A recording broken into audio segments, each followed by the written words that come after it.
agrado, e ele me chama pra dentro. Nem olha minha vida horrorosa, com todo o carinho do mundo vai logo dizendo: sinta-se em casa enquanto trocamos um dedo de prosa.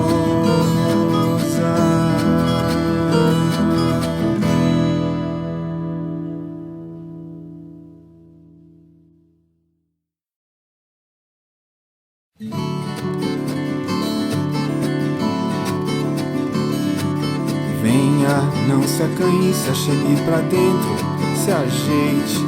Comadre passou um cafezinho, aceite. Se assente aqui mesmo, deite na rede. A casa é modesta, de gente honesta, e sua visita nos é prazerosa. Sinta-se em casa enquanto trocamos um dedo de prosa.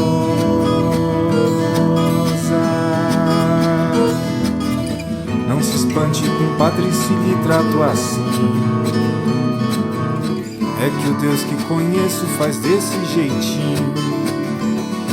Às vezes me achego à soleira, meio ressabiado, querendo conversa, um ombro amigo, um agrado, e ele me chama pra dentro. Nem olha minha vida horrorosa, com todo o carinho do mundo vai logo dizendo: sinta-se em casa enquanto trocamos um dedo de prosa.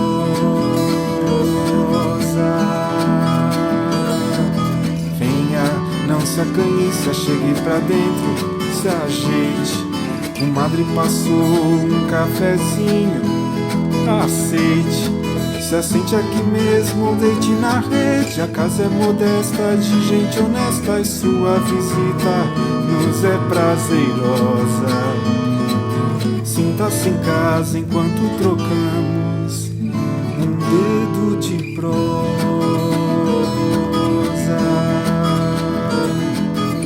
Não se espante, compadre, se lhe trato assim.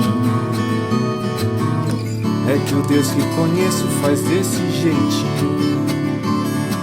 Às vezes me achego à soleira, meio ressabiado, querendo conversa, um ombro amigo, um agrado, e ele me chama pra dentro. Nem olha minha vida horrorosa, com todo o carinho do mundo vai logo dizendo: sinta-se em casa enquanto trocamos um dedo de prosa.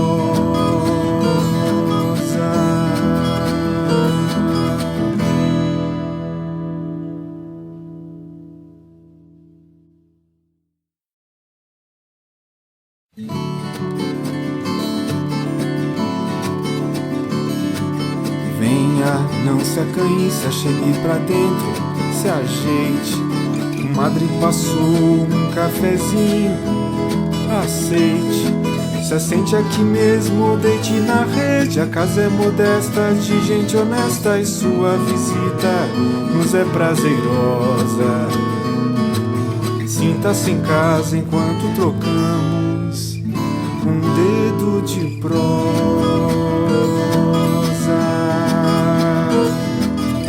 Não se espante, compadre, se lhe trato assim. É que o Deus que conheço faz desse jeitinho. Às vezes me achego à soleira, meio ressabiado, querendo conversa, um ombro amigo, um agrado, e ele me chama pra dentro. Nem olha minha vida horrorosa, com todo o carinho do mundo vai logo dizendo: sinta-se em casa enquanto trocamos um dedo de prosa.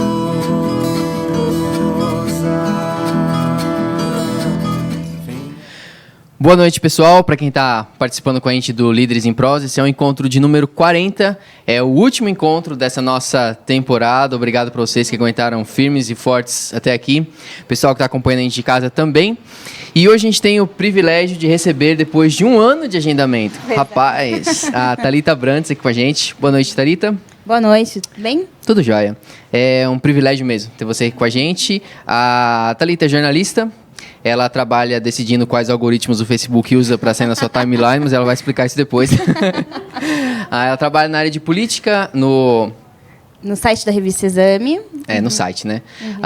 Mas o que ela vai conversar com a gente é o que ela já desenvolvia antes, que é essa questão de vocação, do jovem decidindo os seus primeiros passos na sua carreira, os primeiros e os segundos também, né? Enfim, e aí depois a gente vai abrir tudo isso para conversa, tá bom? Então você que está acompanhando a transmissão, fica à vontade para interagindo com suas perguntas, seus comentários. A gente vai ter uma primeira parte que a Thalita vai introduzir o assunto para a gente e depois a gente vem para um bate-papo com ela, tá bom? Fica à vontade, Thalita. Tá bom. Primeiro, boa noite. Muito obrigada pelo convite. É bem legal estar aqui. Depois eu explico a história dos algoritmos, é um pouco complexa. Mas eu vou falar um pouquinho sobre mim. Meu nome é Thalita, eu vou fazer 30 anos no final desse mês. Acho que depois daqui para frente não vou mais falar isso, mas enfim. E eu sou jornalista, me formei em 2009, no final de 2009. Trabalho desde 2008 na Editora Abril. Hoje eu trabalho no site da revista Exame, cobrindo política e questões relacionadas ao Brasil. Mas por 4 anos, até maio do ano passado, eu trabalhei cobrindo carreira. Então, eu me formei como jornalista, estudando sobre vocação, entendendo como que a gente se relaciona com o nosso trabalho. E aí, quando o Thiago me convidou, ele falou assim, para eu falar sobre vocação, e aí eu decidi montar uma apresentação sobre tudo que eu aprendi sobre vocação, e é um resumo de um dos capítulos de um livro meu que vai ser lançado no ano que vem sobre este assunto. Então, para começar a nossa conversa, eu vou passar um pouco do contexto. Ai, errei. Ih, passei muito, né? Agora passei, pronto. Ainda vou aprender como mexer. Eu vou falar um pouco sobre o contexto da vocação, do conceito de vocação, de escolha da carreira, o que você vai fazer da vida para a gente hoje, né?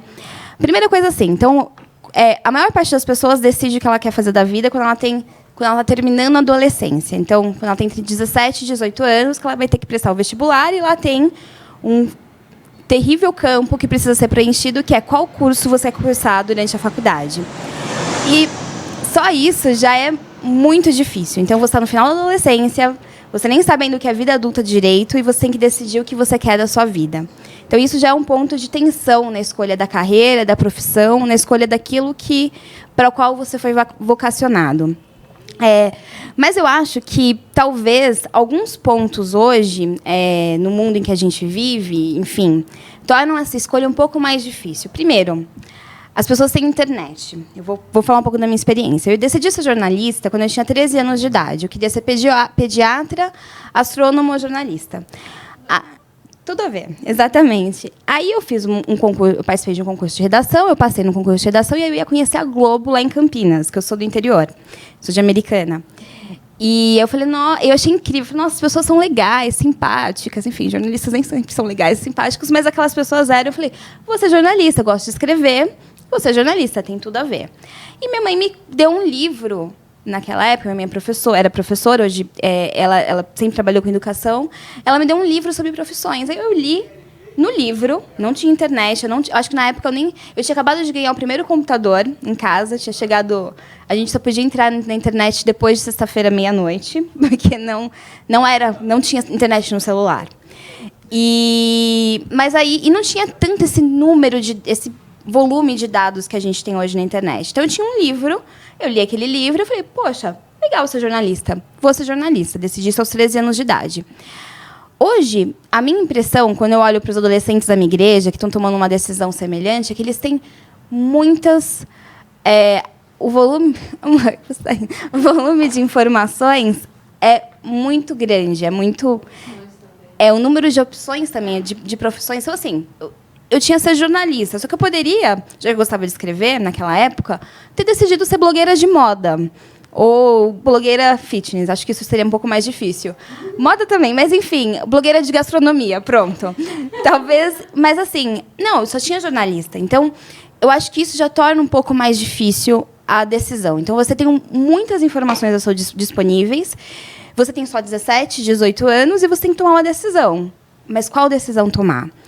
E outra questão que eu acho que influencia um pouco são as expectativas que a gente cria. hoje, a gente tem uma visão de trabalho que tem muito assim, o seu trabalho, a sua rotina, tudo que você faz na sua vida tem que ser perfeita, tem que ser digna da moldura do Instagram. Então, você precisa de um emprego que é incrível, que faz com que as pessoas olhem para você e falem, nossa, que vida incrível que esse cara tem. Então, eu acho que isso é outro ponto que deixa mais difícil ainda essa decisão. E aí, assim, essa galera que hoje está tomando a decisão da primeira carreira que ela vai seguir, estava aprendendo a ler, eu fiz as contas e eu concluí que eles estavam aprendendo a ler nessa época, pois acho que eu estou velha, que em 2005 eu estava entrando na faculdade. Teve uma pessoa que, por volta de 2005, falou uma coisa que moldou, foi um divisor de águas na maneira como a gente encara a carreira no mundo hoje. Ele falou... vou aprender, já falei. Ele falou isso aqui. A única maneira de você fazer um bom trabalho é amar aquilo que você faz. Quem falou isso foi o Steve Jobs, numa formatura dos graduandos lá de Stanford. E aí ele disse isso e as pessoas falaram, nossa, então a gente tem que amar aquilo que a gente faz. Tudo começa com amar aquilo que a gente faz. Nossa, como o Steve Jobs é incrível, inteligente, criou a Apple, o iPhone. Não tinha nem iPhone nessa época, só para lembrá-los disso. Só que, na verdade, o que o Steve Jobs estava falando era uma coisa, ele estava reciclando um conhecimento que o Confúcio falou muitos anos antes de Cristo, de que se você fizesse uma coisa que você amava, você não precisaria trabalhar nunca na sua vida. E todo mundo achou isso incrível.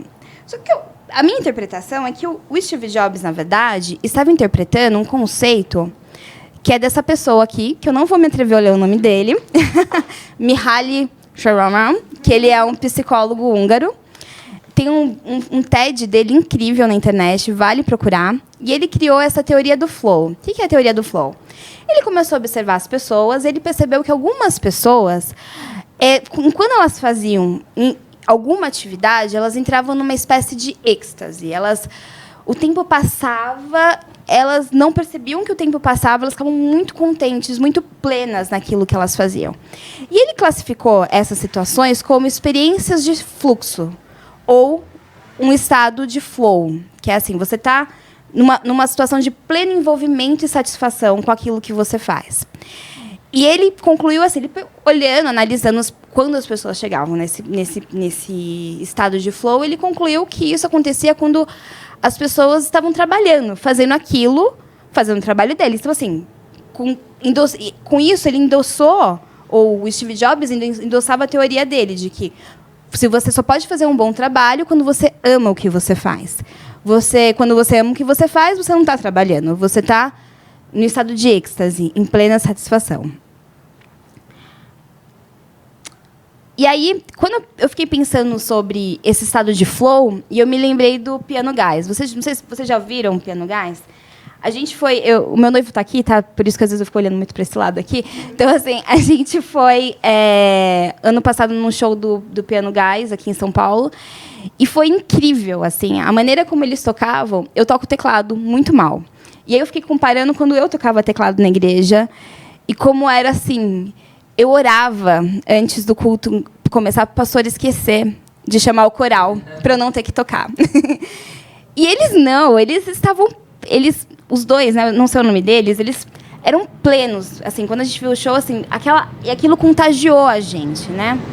E aí, assim, quando você vê pessoas incríveis como eles tocando o cello ou tocando piano, a gente vem duas ideias na nossa cabeça. A primeira é que essas pessoas são muito talentosas e que talento é uma coisa inata a essas pessoas. E a segunda é que elas são apaixonadas por aquilo que elas fazem. Então, isso significa que a ideia do Steve Jobs estava corretíssima, porque elas amam o que elas fazem, logo, elas são plenas naquilo que elas fazem, elas não precisam trabalhar, o trabalho é uma grande diversão. E elas são muito talentosas. Só que tem uma pesquisa, foi feita na década de 90, que prova uma coisa um pouco diferente. O nome do pesquisador chama Anders Ericsson. Ele observou por 20 anos, se eu não estou enganado, como que um grupo de crianças que aprendia a tocar violino, como que elas evoluíam. Então, assim, qual que era a diferença entre uma criança que se torna um grande violinista, um cara como o cara do Piano Guys, e uma criança que só sabe tocar, sei lá, Aleluia de Handel. É difícil tocar Aleluia de Handel, enfim. Mas, enfim. Mas, assim, uma pessoa que sabe tocar, que é como eu na igreja, ou um pouco melhor, mas, assim, o que separa um cara que é incrível tocando de um cara que é ok tocando? E aí ele concluiu que, no começo quando elas estavam nos primeiros passos desse percurso na música, ele concluiu que essas crianças elas eram parecidas entre si. Então, elas tocavam... não tinha muita diferença entre elas. Elas ensaiavam o mesmo tanto de tempo, elas tocavam igual, nada mostrava que uma era muito mais talentosa do que a outra. Então, elas estavam, assim, na média, todas iguais. O que diferenciou essas crianças das que viraram grandes violinistas, daquelas que viraram violinistas ok, foi que aquelas crianças que eram grandes violinistas, no percurso de 20 anos, se eu não estou enganada, né, nesse percurso de um longo período de tempo, essas crianças que viraram grandes violinistas, elas ensaiaram cerca de 10 mil horas nesse percurso para virar grandes violinistas. Aquelas que eram violinistas ok, a média de ensaio delas era de 2 mil horas. Então, vamos lembrar, voltando tudo que eu falei, né? No começo, elas eram iguais. O que diferenciou elas não foi talento, não foi paixão. Porque, assim, se uma criança Eu entrei na aula de música quando tinha 4 anos. E eu não gostava muito, queria minha mãe. Mas, assim, quando uma criança se propõe a ensaiar e tocar e vira um violinista até ok, significa que ele gosta daquilo que ele faz, né? Ninguém obriga alguém a ficar tanto tempo ensaiando, 2 mil horas de prática, né? Mas a diferença está em uma questão que eu acho que tem tudo a ver com o cristianismo. 10 mil horas, 2 mil horas tem a ver com excelência, com prática, com suor, com você lapidar aquilo que Deus te deu. E essa ideia de excelência vai muito muito coerente com a ideia da teoria do flow. Porque o Mihaly, aquele cara lá do começo da história, ele concluiu de que, assim, essas pessoas que entravam nesse estado de flow, na verdade, elas exerciam aquilo que elas faziam com maestria. Elas eram ótimas naquilo que elas faziam. Por serem ótimas naquilo que elas faziam, elas entravam nesse estado de não ver o tempo passar e terminou meu trabalho. Poxa, já são 6 horas. Que bom, amanhã eu vou voltar a trabalhar. Então, assim, em outros tempos, quanto maior o desafio, em outros termos, né, quanto maior o desafio, a competência da pessoa para alcançar esse desafio, maior a chance dessa pessoa atingir esse estado de flow. Então, isso me fez pensar que a ideia do Steve Jobs pode ser que não esteja certa. Porque quando a gente começa com a ideia de eu preciso amar aquilo que eu faço, talvez a gente esteja centrando, o foco nosso seja errado, a gente está centrando na gente mesmo. O que é amor, né? Então, amor na nossa cultura. Amor tem muito mais a ver com prazer, com hedonismo. E aí eu vou conversar um pouco sobre essa geração. Eu não entendo muito da galera da geração Z ainda, né? Mas pelo que eu converso com amigas minhas que têm filhos nessa idade, eu tenho 2 amigas, pelo menos, que elas têm filhas que querem ser blogueiras de moda. Ai, por que você quer ser blogueira de moda? Ai, para ganhar muito presente. Ai, para todo mundo curtir minhas fotos no Facebook, para eu posar de bonita. Não é um problema ser blogueira de moda, acho que só um comentário. Mas, assim, talvez isso seja um sinal da nossa cultura, do quanto a gente é hedonista, dessa visão, assim, a gente só vê... Por exemplo, tem uma menina na internet que eu acho ela incrível, assim... Como ela conseguiu ficar famosa, que é a Jujute. Não sei se vocês já ouviram falar. Júlia Tolesano. E aí eu fiquei assim, gente, é uma menina que fez mais dinheiro do que eu. Ela filma na casa dela, ela tem 24 anos, acabou de se formar. Eu fui olhar o LinkedIn dela, ela não tem muitas experiências profissionais. E ela filma 2 vídeos por semana. Aí, esses dias, ela estava na Inglaterra e outro dia estava em Nova York com o Airbnb, você assistiu, né?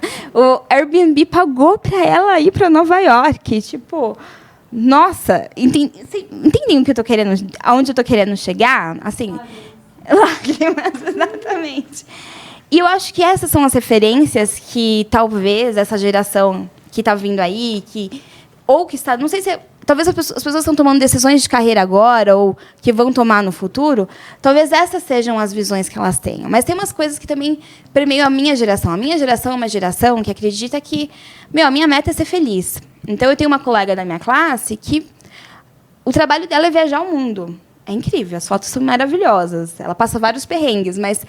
Então, assim, a meta é ser feliz. A meta é aproveitar a vida. Carpe diem.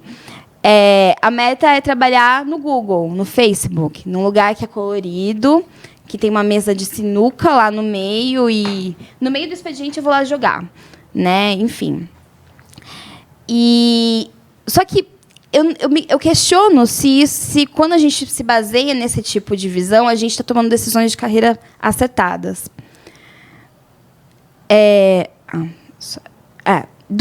Assim, quando a gente pensa...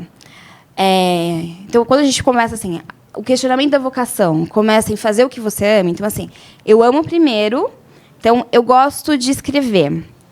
Que foi a minha decisão de carreira, foi tomada dessa maneira a princípio. Então, eu gosto de escrever. Vou ser jornalista. Eu gosto de fazer contas matemáticas. Vou ser físico. Eu gosto de meu irmão. Eu gosto muito de gibis. Vou ser editor de livros.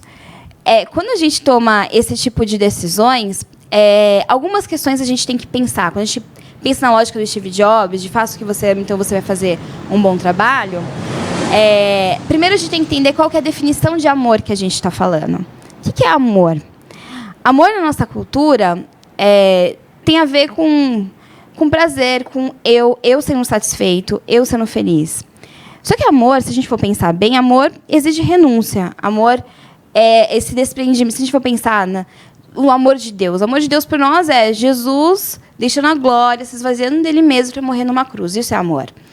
Então, quando a gente fala assim, ame o que você faz, não é isso que vem à mente. O que vem à mente é amor. É muito legal. Todo dia vai ser muito legal. E a outra questão é quais são as referências. Eu decidi ser jornalista porque eu quero escrever, eu escrevo bem, eu gosto de escrever. Não sei se é uma boa. Eu não conversei com nenhum jornalista antes de tomar essa decisão. Então, talvez eu tenha tomado uma decisão... Não sei, não tomei uma decisão errada. Não foi só por isso que eu decidi. Mas, assim, essa lógica pode ser errada. Porque como que você vai saber se você ama uma coisa se você nunca experimentou ela, se você não a conhece ainda? Então, eu acho que, na minha opinião... a gente poderia mudar o título da nossa conversa e entender que esse conselho de carreira pode ser o pior conselho de carreira que alguém já tomou, que alguém já deu para alguém, né, e que alguém tomou. Eu acho que vocação não começa com amor. Vocação começa com mordomia. E por que a palavra mordomia? Eu não sou teóloga, não entendo ainda muito do conceito de mordomia na teologia, mas eu gosto muito dessa palavra. Essa é uma palavra que tem a ver com serviço. Isso me lembra de serviço. Isso me lembra de que o meu trabalho, quem eu sou, não termina em mim mesmo, termina no outro. Mordomia me lembra que os meus talentos, o meu trabalho, tudo que eu tenho, não vem de mim. Foi delegado a mim cuidar disso.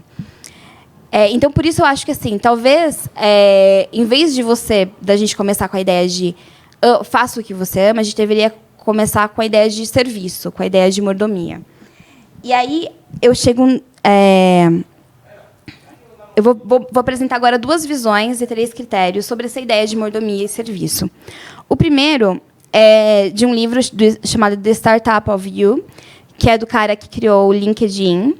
E aí ele faz um triângulozinho que ele fala assim, para você encontrar a sua vantagem competitiva no mercado, você tem que buscar a intersecção de 3 questões. A primeira é recursos. Então, quais são os recursos que você tem?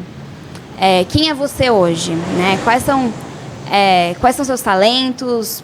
Você fez faculdade? Você fala inglês? Quem é você? Quais são as suas aspirações? Então, assim, o que você quer da sua vida? E depois a realidade de mercado.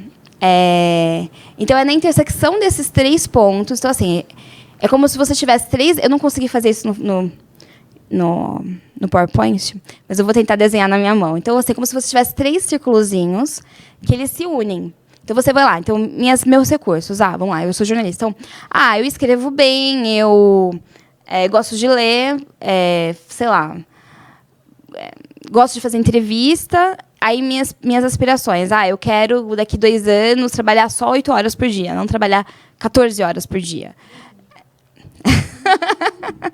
Coloque impeachment nesse meio dessa conversa, aí você vai entender o que eu estou falando. E qual é a realidade de mercado? Desculpa, jornalismo. Então, jornalismo, você escreve bem, você gosta de fazer entrevista, só que assim, jornalista, quando rolar o impeachment, você vai trabalhar 14 horas. Quando tiver eleição, também. Quando aconteceu comigo esse mês. Quando aconteceu o atentado na França e você estiver de plantão, você vai ter que trabalhar, não tem essa. E a realidade de mercado, olha, jornalismo, várias empresas estão cortando pessoas. Não tem espaço no mercado, as pessoas estão desempregadas. Quem tem esse diploma na parede está desempregado. Alguns não, mas vários, né? Então, é isso, analisar esses três aspectos da vida e tomar a sua decisão de carreira, decidir sua vocação a partir disso. Eu acho essa visão interessante, eu acho ela bastante... faz sentido.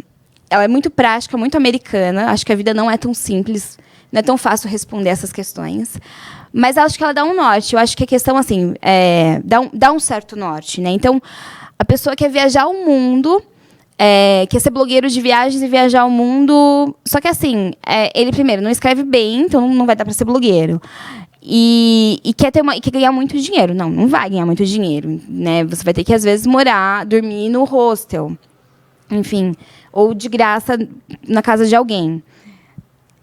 Então, acho que ela é interessante. Mas eu acho uma outra visão muito mais interessante é essa visão do Tim Keller, que é um pastor de uma igreja lá em Nova York. E o Tim Keller é muito legal, porque o Tim Keller, eu acho a visão da igreja dele muito legal. Que eles têm a igreja, uma das igrejas, né, uma das principais, uma das congregações, fica do lado do Central Park, lá em Nova York. Então, muito próximo do centro de Nova York, onde as coisas acontecem. E eles têm essa visão de que, assim, mercado de trabalho faz parte do reino de Deus. As pessoas... porque a gente tem um pouco dessa ideia. Quando eu estava na faculdade, eu fazia parte de um movimento estudantil, que é muito legal, foi fundamental, o movimento estudantil cristão foi fundamental para a minha formação como cristã. Mas a gente tinha um pouco dessa visão de trabalho que você faz fora do reino, né? Se você não é missionário, se você não é pastor... Então, será que não era legal você considerar ser missionário, Thalita? Né? E não sei, talvez sim, mas assim, todos nós, eu tenho essa visão de que assim, a gente, eu acho que a gente precisa, os campos estão brancos, a gente precisa de pessoas em tempo integral, mas os campos também estão brancos no mercado de trabalho. E eu acho que muito legal que a igreja do Tim Keller, eles têm essa visão. Então, eles têm um ministério que tem pregações muito legais na internet. Pode procurar lá. Eu não lembro, acho que é Center, alguma coisa, não lembro o nome mas dá para procurar na Tim Keller e profissão, e você consegue encontrar algumas pregações muito interessantes sobre mercado de trabalho e cristianismo e vocação. E aí ele tem um artigo que ele fala assim, que para a gente definir qual é a nossa vocação, qual é o nosso chamado, a gente tem que pensar na intersecção de 3 coisas. A primeira é a afinidade, a segunda, as habilidades, e a terceira, oportunidades. O que é interessante na visão do Tim Keller é que o questionamento da vocação não deve começar comigo. Porque quando a gente pensa, e eu também, várias vezes, assim, eu já escrevi, quando eu cobri a carreira, eu sempre falava assim, começava assim, quando eu fazia matéria de vocação, faça o inventário de quem você é. Só que é muito difícil responder essa pergunta, quem você é. A gente não sabe direito quais são nossos talentos. Quanto mais maduro você é, mais você vai descobrindo. Mas quando você tem 18 anos ou 30 anos, você ainda não descobriu tudo, né? E não sei, talvez mais velho também você ainda não descobriu tudo. Então, não comece com você. E aí ele faz uma sugestão. Pergunte, quais são as necessidades? E aí eu vou contar uma historinha. Primeiro assim, ele fala assim, quais são as necessidades que te movem, que te machucam? Então, quando você olha para a sua comunidade, qual é o que falta que faz você perder a noite de sono. Eu vou contar uma história sobre mim. Quando eu tinha 16 anos, a minha igreja... Eu cresci numa igreja Assembleia de Deus. Hoje estou na Batista, mas eu cresci numa igreja Assembleia de Deus. E minha igreja não tinha ministério com surdos. E, por alguma razão, um grupo de 10 surdos, um dia, resolveu ir no culto. E não tinha intérprete. Ia ter um curso de Libras naquela época, naquele período lá na igreja. E eu, como eu sou meio tímida, eu falei, gente, não vou fazer esse curso de Libras, porque é mais uma coisa para meus pais gastarem dinheiro comigo, eu não usar, igual foi com teclado, e vai ser horrível. Só que, assim, quando chegaram esses surdos lá, e eles ficaram no culto, lá sentados, sem entender um A que o pastor estava falando, sem entender nada, totalmente excluídos, e sem ouvir o que Deus tinha para falar com eles, minha mãe conta... Eu lembro que eu fiquei muito chateada, mas minha mãe conta que eu chorei o culto inteiro. Eu não lembro se eu chorei o culto inteiro, mas ela conta que eu chorei o culto inteiro por causa deles. E, no final, eu falei, mãe, dá para você pagar para mim, né? E aí eles pagaram, eu fiz o curso. E foi muito bom. Para minha adolescência, o final da minha adolescência, foi essencial esse envolvimento nesse ministério, né? Faz um ano, mais ou menos, que eu deixei esse ministério, mas foi muito essencial. E, assim, eu achei interessante que era uma coisa que eu não sabia... Aliás, eu nem sabia, né, falar em Libras. Eu aprendi num curso de 10 dias. Mas que foi... mas de onde surgiu o questionamento se eu tinha vocação ou não para aquilo? Não foi de eu olhar, fazer um mapinha, de entender o que me movia, o que me machucava, exatamente, o que tirava de mim, assim, essa vontade de ajudar, a vontade de servir ao outro. Então, acho que esse é o primeiro... E aí, eu vou contar também a história do Tim Keller. O Tim Keller fala... Ele fala assim, quando ele chegou em Nova York, ele tinha o dom do ensino. Para ele, era muito claro que ele tinha o dom de ensino. Realmente, você vê as pregações, eles falam, nossa, esse cara sabe muito bem explicar. E ele falou assim, eu não tenho o dom de evangelizar. Ele só descobriu que ele tinha o dom de evangelizar quando ele chegou em Nova York. Que ele viu as necessidades da cidade, ele viu quem ele era e ele conseguiu conciliar. A outra questão... você entender quais são as suas habilidades. Então, assim, aí você entra no quem você é, né? Então, primeiro você parte da necessidade. Então, por exemplo, vamos voltar para esse meu exemplo de Libras. Eu nem sou boa em Libras, só para vocês saberem. Mas, assim, quando... eu era tímida. Só que eu fazia teatro na igreja. Então, e Libras tem essa coisa teatral, né? Intérprete tem essa coisa teatral. Eu adorava comunicação, então sempre... gostava de me comunicar. E tinha uma coisa que é muito engraçada, que eu fazia, eu anotava pregações. Então, desde os 13 anos de idade, eu anotava todas as pregações. Que é uma habilidade, depois eu fui perceber, que tem tudo a ver com Libras, porque o pastor está falando, você tem que ouvir e falar, né? E ao mesmo tempo, que é a mesma habilidade da escrita. Então, o outro lado é isso, você pensar na sua necessidade, como você pode... responder à necessidade, quais os recursos, voltando àquela questão, quais os recursos que você responde a essa necessidade e no que você, por exemplo, me move muito, vamos pensar aqui, eu adoro música, mas eu sou péssima em música, então, por mais assim que seja uma necessidade, chegar numa igreja que não tem louvor, é uma coisa que talvez vai me incomodar, porque, enfim, provavelmente eu não vou ter condições de responder, só se eu posso me esforçar para isso, mas eu não tenho ainda as habilidades para aquilo. E outra questão é oportunidades. As questões as oportunidades vão aparecer, né? A oportunidade de servir, seja no mercado de trabalho, seja na igreja. Mas o importante é não decidir sozinho. A gente, às vezes, centra muito na gente a decisão da vocação. Quando, na verdade, se a vocação tem a ver mais com o outro do que com a minha satisfação, talvez valha a pena ouvir o que as pessoas têm a falar sobre o que eu posso fazer. E aqui, essa pessoa é a Catherine Osdorf. Ela é a líder desse ministério que eu falei, da igreja do Timothy Keller. E essa história, eles têm um livro sobre carreira, que ela escreveu junto com o Tim Keller. E ela diz assim, que quando ela se converteu, em 2002, ela falou assim, eu vou virar crente. E ela tinha 2 irmãos que tinham se convertido e virado missionários. Virar crente, eu vou ter que virar missionária. Não quero, não. E só que aí teve um momento que ela falou, não, ela disse isso, eu estava realmente mesmo decidida a colocar Deus em primeiro lugar, teria de aceitar seu chamado para servi-lo onde quer que fosse. E ele de fato chamou. Só que o interessante é que ele não chamou ela, como ela diz, para um país subdesenvolvido. Logo depois que ela fez essa oração, que ela tomou essa decisão na vida dela, ela trabalhava no Vale do Silício, né? O chefe dela, ela era uma grande executiva, e o CEO da empresa acho que ficou doente, teve que tirar uma licença. E quem que foi escolhida para assumir o lugar dele, de presidente da empresa? Ela. Então Deus a chamou, mas para ser missionária, para ser presidente de empresa. E eu acredito que o Espírito Santo, ele trabalha para converter as pessoas do pecado e trabalha nos corações para que as pessoas conheçam a Cristo, mas ele também trabalha através de nós, através das pessoas, para que o mundo receba a graça de Deus, a graça comum. Então, Deus quer que a gente esteja em todos os campos. Eu acho que isso é uma coisa muito importante para se falar, para quem está fazendo essa decisão de carreira ou para quem está querendo fazer uma outra decisão de carreira. De que a gente pode tomar...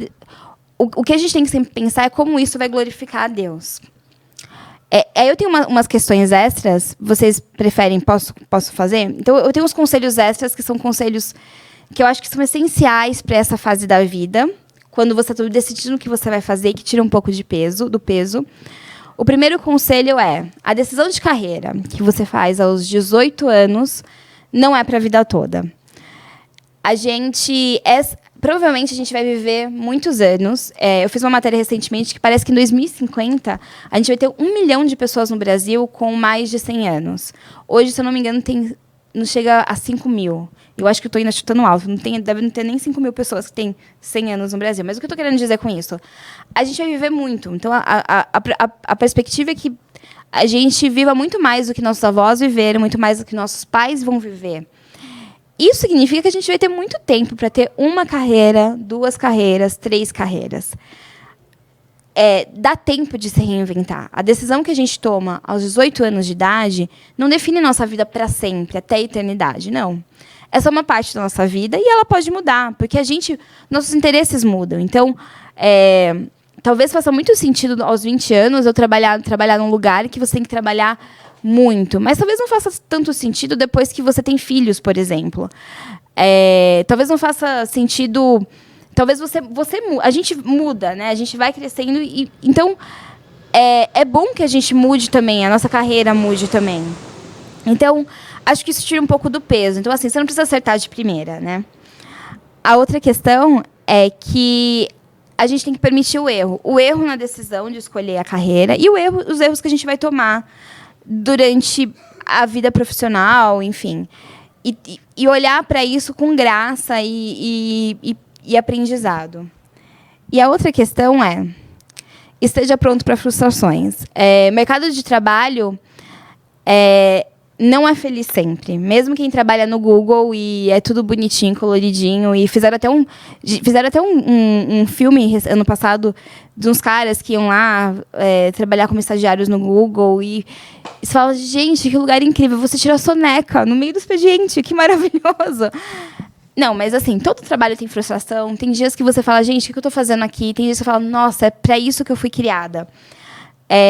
Eu acho que ter isso em mente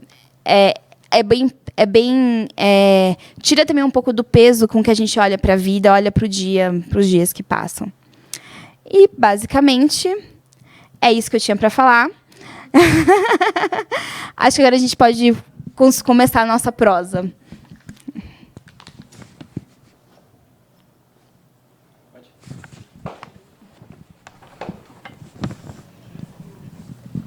Muito bom. Então, continuando aí nosso papo, a gente teve uma boa introdução aí, muito boa mesmo, sobre esse tema, sobre escolha de profissões, conselhos bem práticos, né, aí. E a gente percebe nos seus conselhos muito embasamento bíblico, né, assim, não é questão de ter que abrir a Bíblia e ter o texto ali, mas a gente vê muitos propósitos bíblicos aí, exatamente da mordomia que você falou, que eu achei bem interessante, né?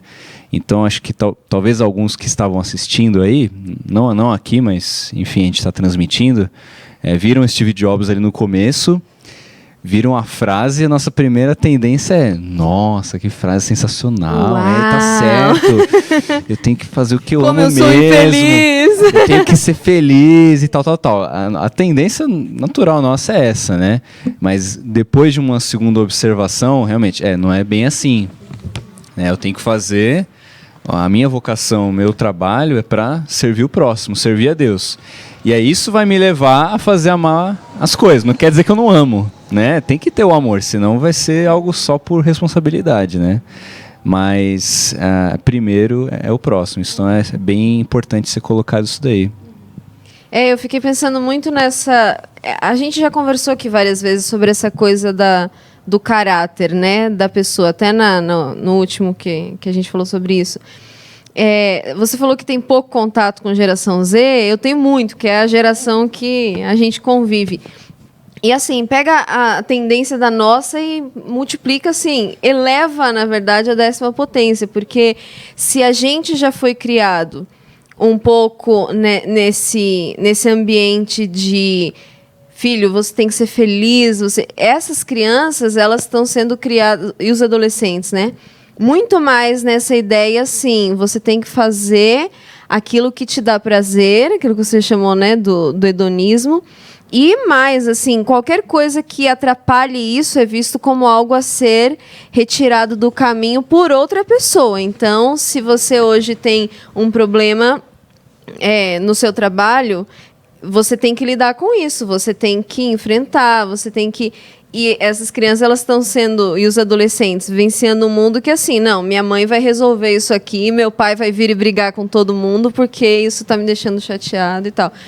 O que é muito triste, assim, né? Se você, enfim, se você pensa no que a vida é, se a gente hoje olha para a nossa profissão, achei muito legal isso que você falou de que pode ser mais legal do mundo, mas tem dia que você vai chorar de raiva, tem dia que você vai... Pra que, meu Deus, que eu decidi isso? Missionário e pastor vai enfrentar muita frustração e dificuldade. Demais, então, não existe... Eu não sei se... A menos que seja uma pessoa muito, assim, que viva de, sabe, de coisinha em coisinha, mas... Que até dá para fazer uma comparação com os relacionamentos de hoje em dia, né? Ninguém consegue mais permanecer até o fim.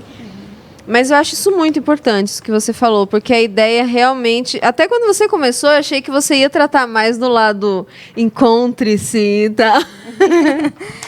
Eu acho que o problema dessa visão, eu acho que o problema da nossa sociedade, e isso tem entrado muito na carreira, tipo, como a gente... Eu cobri 4 anos carreira.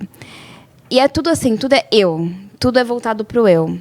E é engraçado que o cristianismo é o oposto disso, né? O cristianismo é Deus, tanto que assim, a visão do cristianismo é a cruz, né? Tipo, o símbolo máximo do cristianismo é a cruz, que mostra eu com Deus e eu com o outro. Não é só eu e Deus, né?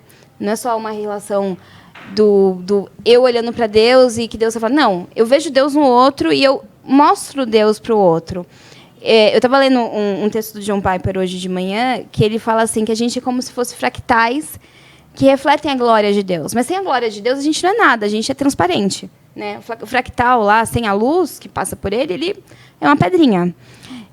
Só que, assim, a nossa cultura é uma cultura... E a cultura que eu acho a maneira como a gente foi criado. Então, é uma cultura de que, assim, nossa, você é incrível.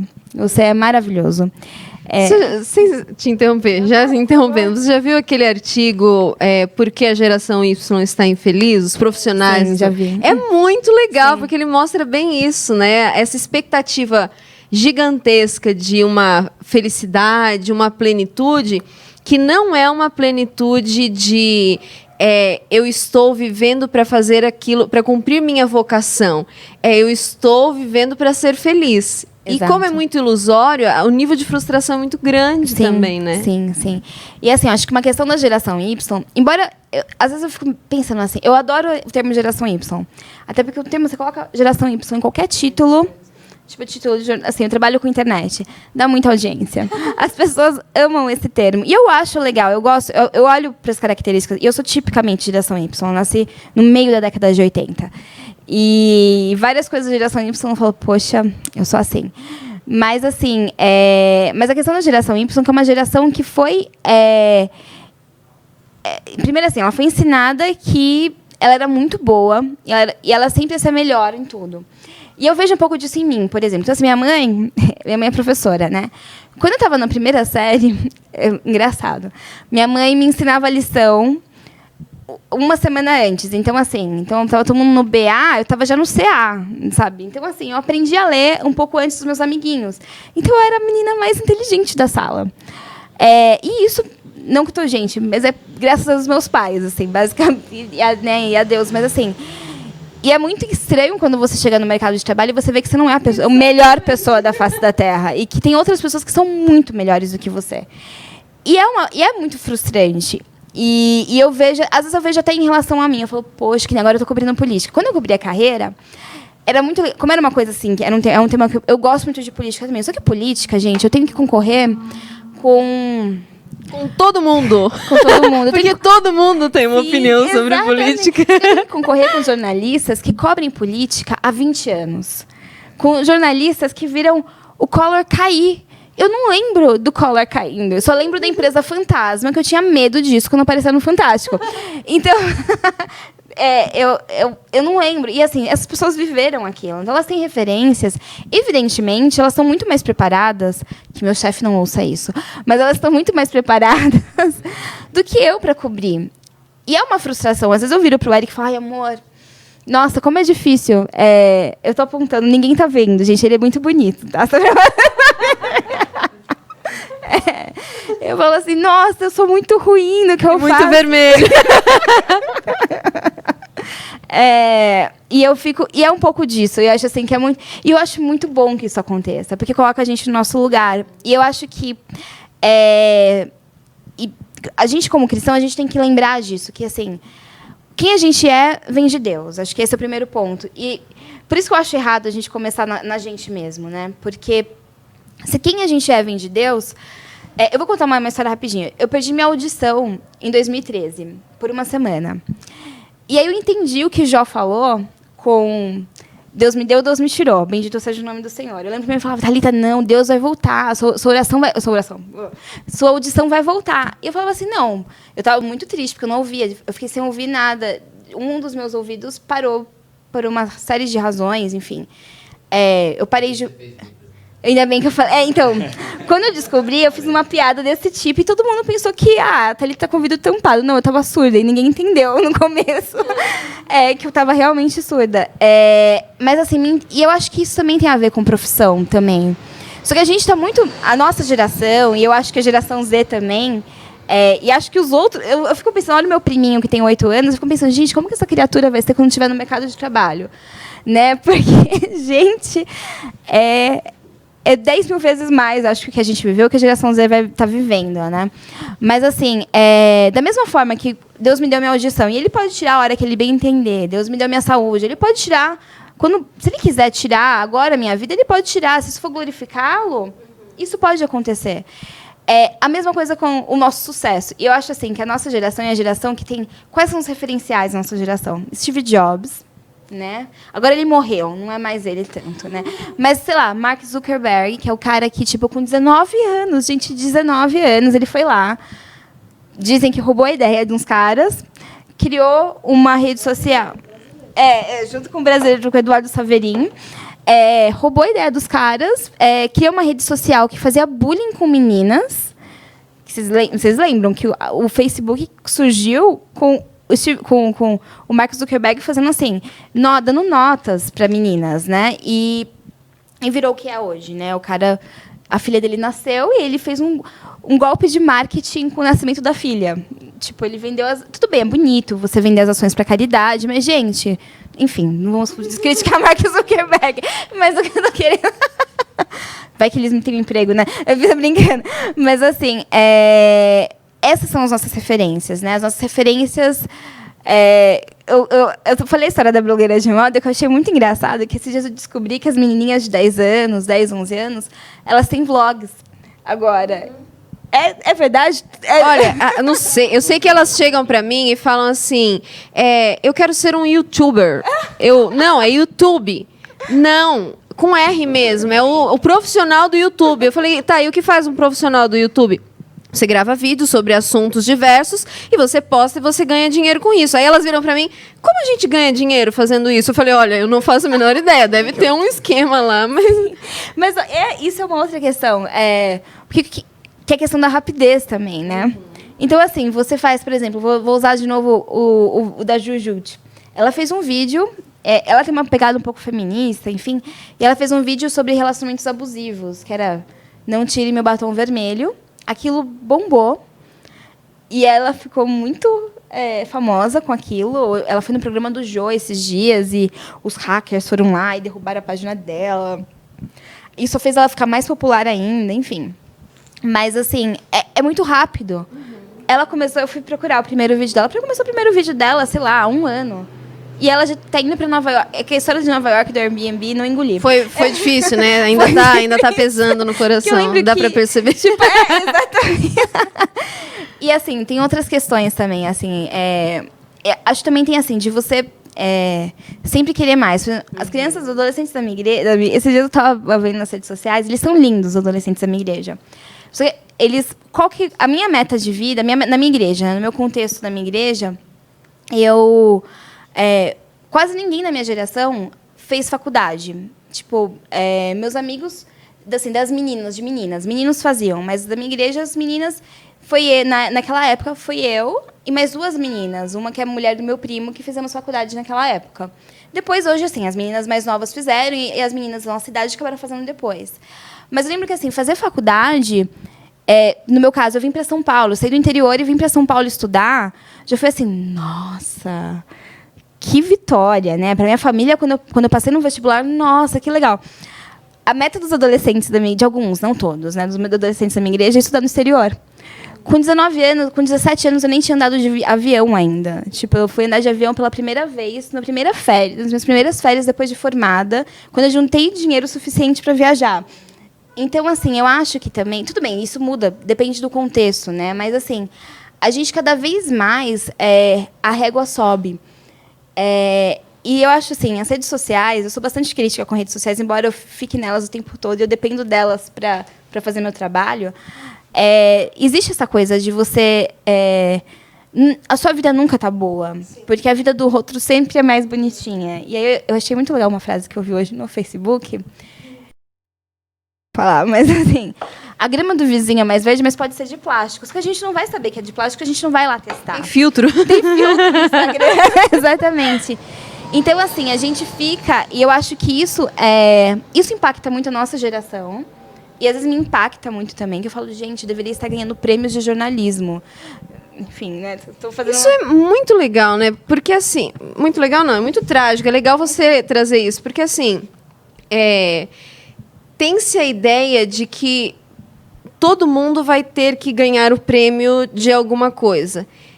Só que eu acho que até esse artigo falava sobre isso. Se todo mundo ganhar o prêmio, ninguém ganha prêmio, porque está todo mundo igual. Exatamente. O prêmio, ele exige que alguém tenha feito uma coisa super para ter se destacado. Então, tudo bem, alguns vão ganhar prêmio, mas a maioria vai trabalhar dura a vida inteira para manter o mundo funcionando. Exatamente. E eu acho que uma questão também é assim, por que você tem que ganhar prêmio? Eu acho que esse, talvez aí, assim, para quem já está no mercado, ou mesmo para quem está questionando o que vai fazer da vida, por que você quer ser o que você quer ser? Às vezes eu me questiono, por que eu estou fazendo esse meu trabalho? Eu estou querendo que essa matéria que eu faça renda louros para mim. Eu estou preocupada com o meu orgulho, com as pessoas falarem, nossa, que texto legal. Poxa, mas entende quais são as motivações, né? E eu acho que essa é uma luta que todo cristão vive em todas as áreas da vida, não é só na profissão, é em tudo. O orgulho, o C.S. Lewis fala, o orgulho é o primeiro pecado, né? E eu acho que é o pecado original. Foi por isso que Eva queria ser igual a Deus, então por isso que ela falou, vamos comer o fruto da árvore. Quero entender o mundo, eu quero conhecer o mundo, então eu vou comer um fruto da árvore para eu ser igual a Deus. E eu acho que por isso, assim, que eu acho muito legal a ideia também do cara do LinkedIn, que ele fala assim, o que você quer da sua vida e por quê? E aí eu questiono, por que você quer isso da sua vida? Então, assim, você quer ser jornalista? Então, assim, por que eu decidi ser jornalista? Eu descobri que eu queria mudar o mundo de alguma maneira. Muito clássico de quando você tem 17 anos de idade. Você achar que você vai mudar o mundo e o mundo vai ser, né? E eu queria trabalhar com política também, né, naquela época. Embora eu não tenha como só estou trabalhando agora. Mas, só que eu descobri, fazendo carreira, trabalhando com carreira, eu descobri que carreira não tem uma relevância... Assim, eu amo carreira, né? Eu amo esse tema. Não tem uma relevância como uma pessoa que cobre... Uma pessoa que vai lá e descobre que, sei lá, o Eduardo Cunha... Vocês sabem, estão lendo lá, né? Qualquer coisa, depois eu passo o link do meu canal. Mas, assim, só que eu descobri que, por exemplo, com carreira, que eu podia usar o meu serviço e entrevistar um cara que entendia sobre um assunto e escrever uma matéria com aquilo, eu podia mudar o mundo de uma pessoa. E eu vou admitir, era muito legal quando eu escrevia sobre carreira, porque assim, eu recebia mensagens de e-mail assim, Thalita, sua matéria sobre currículos mudou a minha vida. E assim, você fica assim, meu Deus, uma matéria de currículos mudou a vida de uma pessoa? Minha mãe acabou de me ligar contando que uma amiga dela foi fazer uma entrevista de emprego, e eu tinha dado uma palestra sobre entrevista de emprego na escola da minha mãe, né? E essa amiga dela trabalha com a minha mãe na escola, e ela me falou pra minha mãe, e ela passou na entrevista, e ela falou, foi tudo que a Thalita tinha falado na palestra. E assim, tipo, entende o que eu estou querendo dizer? Não é uma coisa que vai me render... Não, carreira nem tem prêmio de jornalismo para ganhar. Não tem nenhum prêmio de jornalismo. 4 anos eu procurei, porque a gente ganha dinheiro prêmio de jornalismo. Não tem. Mas, assim, tem isso. Tem, assim, você ajudar o outro, você usar o que você é... Não o que você é, essa é uma coisa ruim. Usar como Deus te fez, né? Os dons que Ele te deu, os talentos que Ele te deu... para o outro, né? Para desembocar no outro, para ser canal de graça para o outro, né? Mas assim, a gente está totalmente virado, né? Eu sei que hoje você está em outra área, na área de política, mas quando você estava na área de carreira, esse pensamento, você conseguia, de alguma forma, colocar isso nos seus textos? Sim. Assim, tem uma questão, todo mundo pensa que jornalista... Vamos entrar agora um pouco da teoria do jornalismo, né? As pessoas falam assim, jornalista é imparcial. Não, ninguém é imparcial. E os algoritmos do Facebook também não são. Mas, assim... Gente, ela acabou de defender a tese dela do TCC. Entregar a monografia, isso está fervendo no coração dela. Ela vai matar o Mark Zuckerberg. Não, né? Se cuide, amigo. Se o Mark tirar nosso vídeo ali, o link, já sabe por quê. Mas, assim, o jornalista não é imparcial. Então, assim, quem eu sou também guia as perguntas que eu vou... Primeiro, guia as perguntas que eu vou fazer para as pessoas e guia a maneira como eu vou escrever, né? E eu acho que, em alguns aspectos, quando eu escrevia sobre isso... E, assim, eu vou dizer mais assim, no livro que eu estou escrevendo agora, isso está muito claro. Por exemplo, tem um capítulo só que eu falo... Estou dando um spoiler, mas assim, tem um capítulo só que é sobre isso. Só sobre, tipo assim, fazer o que você é, fazer com que tudo termine em você não é o caminho. A gente foi feito para ser oceano, não lagoa. Faz sentido o que eu estou querendo dizer? Tipo, na verdade, a gente foi feito para ser rio. Rio, e não... Então, é rio que desemboca no mar e não lagoinha que fica só para mim. Eu vou ter dinheiro, vou ser feliz e vou ter fotos lindas no Instagram. Não, tipo, a gente... Quanto mais a gente conseguir fazer com que o que a gente faz reverta para o outro, melhor, mais feliz a gente vai ser. Só que aí tem um problema nessa questão. Algumas pessoas trabalham em áreas que não têm a menor relação prática com o outro. O que faz daí? Não sei. Enfim, não, mas assim, eu acho que... vou dar um exemplo. O Eric trabalha com... Ele é físico e ele estuda... Aquelas coisas lá que físico... loucas. É tipo Sheldon Cooper, assim. Um pouco, bastante. The Big Bang Theory. Não, um pouquinho, não muito. Talvez um Leonard. Tô brincando. Mas assim, ele estuda como tratar... Quer que ele explique? Tem um microfone lá dele. Mas assim, basicamente ele estuda como ele vai fazer com que a amônia se transforme em combustível hidrogênio. Não tem pessoas nesse meio. Não tem gente aí no meio. Só que isso mostra um valor dele, que é o valor de eu quero um mundo que tenha menos poluição. Um serviço para a humanidade, né? Para a humanidade, exatamente. Eu quero um mundo que seja mais sustentável, que as coisas sejam mais eficientes, que esse tipo de combustível que é... Então, eu acho que também tem essa relação. Então, por exemplo, assim, um contador que trabalha com números, eu não sei trabalhar com números. Toda hora, às vezes, eu ligo para o Eric, como faz essa conta aqui? E ele me explica pelo Hangout, gente. Mas, assim, eu acho que tem isso, assim, o outro pode estar lá na ponta, mas, assim... É importante que você faça o seu trabalho bem feito. É o cara que vai fechar. Ele não sabe, mas o cara que está apertando o parafuso, nem existe mais esse cara nas linhas de montagem, mas está apertando o parafuso do carro. Se ele aperta direitinho, é menos uma pessoa que vai morrer por falhas mecânicas, né? O Danilo, só dentro desse pensamento, eu achei interessante o que você falou agora, porque eu já ouvi sobre uma crítica à questão de linha de montagem que, na época, eu achei muito pertinente, que fala que é uma tristeza que a pessoa não tenha contato com o produto final e tudo mais. Só que é legal você... Eu entendo esse lado, que quando a gente quando vem alguém e fala obrigado pelo seu texto, você fica assim, gente, né?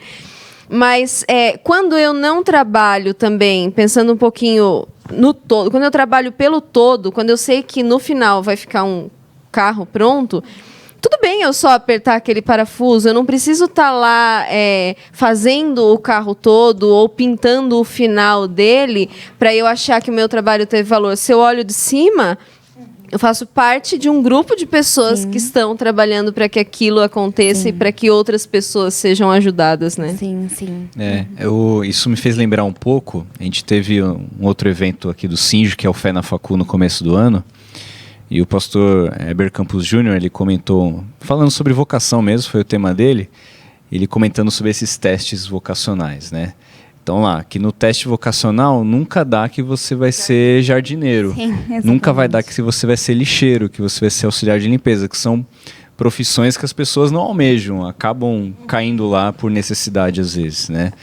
Mas acaba dando, em vez de jardineiro, você é um paisagista, você, sei lá, faz design... Decoração de interiores, sei lá. Design de interiores, algo assim. Então, é exatamente essa busca por aparecer, por prêmio, né? Agora, ou pelo menos pelo status da profissão, sim, né? Exatamente. Aí eu gostaria um pouco da gente, talvez, especificar alguns pontos aqui, que aqui no Líderes em Prosa, nosso maior alvo é a gente criar uma comunidade de líderes, de jovens e adolescentes, para juntos a gente crescer no ministério na igreja, servir nossos jovens e adolescentes e contribuir com o crescimento da nossa igreja, né? Então, eu sei que você colocou muitos conselhos ali no começo que eu acho que são muito válidos para esses líderes de jovens e adolescentes. Mas vamos pensar um exemplo aqui. A gente tem ali esse jovem, esse adolescente entre 17 e 18, que ele está ali naquela pressa de decidir, ele, como você falou, astronomia ou direito ou aquilo outro.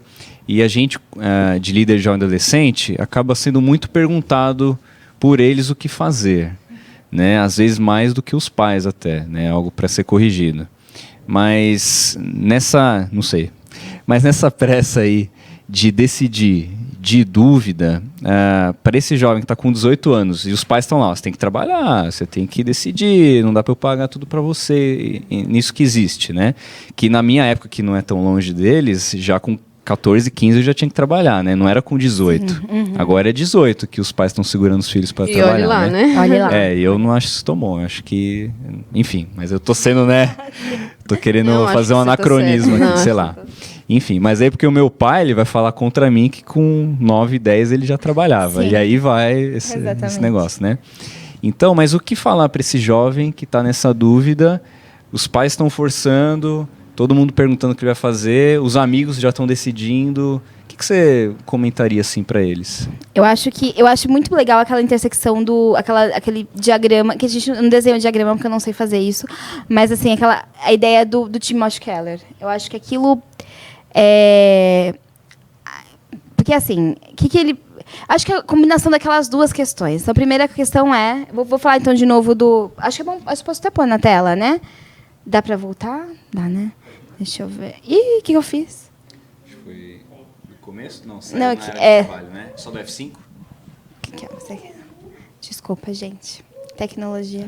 Esse livro que você colocou não é o mesmo Fé e Trabalho, não, né? É trabalho. Ah, tá. Mas esse texto do Timothy Keller é um texto que é um artigo que ele escreveu. Tá aqui o nome. É bem... Esse aqui, ó. Vocation, Discerning Your Calling. Eu tenho vergonha de falar inglês em público. Mas, assim, eu acho que esse diagrama, essa ideia aqui, eu acho que a combinação dessas duas. Então, é essa. Recursos, aspirações, realidade de mercado. Eu fiz errado. E afinidade, habilidades e oportunidades. A combinação dessas, é que elas são parecidas, né? Então, vamos pensar... acho que começando por aí, assim, acho que a primeira pergunta que ele tem que se fazer é... Qual é a necessidade que te move? Que é aquela questão. E fazer... Aí, daí, qual é a necessidade que te move? Então, eu, no meu caso... eu quero... Começou porque eu não gostava do cara que queria ser candidato a prefeito na minha cidade. E minha igreja ela era muito envolvida com política. E eu ficava muito irritada com isso quando eu era adolescente. E aí eu falei, não, eu quero ser jornalista porque eu quero mudar o mundo, eu quero...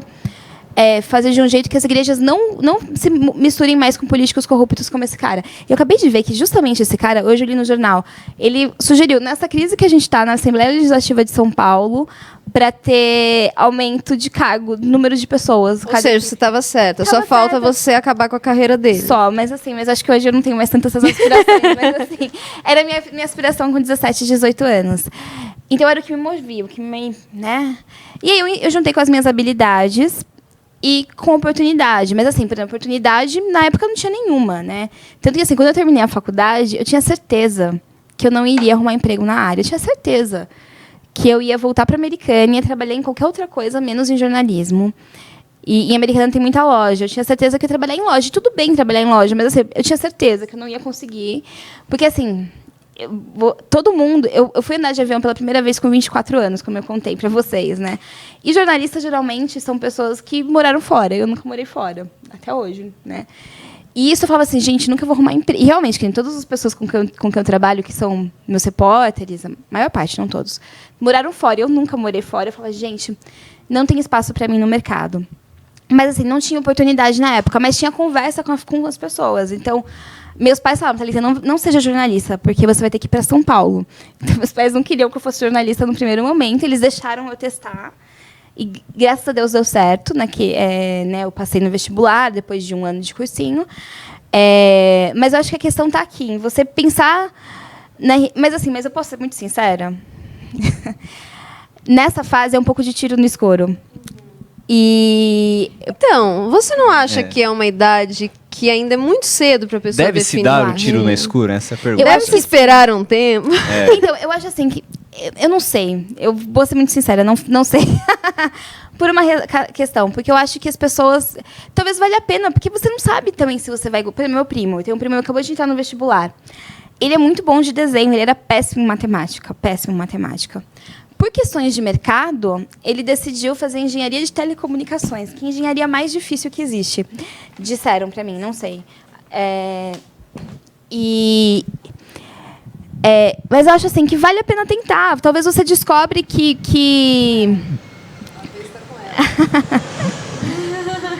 Eu acho assim que vale a pena.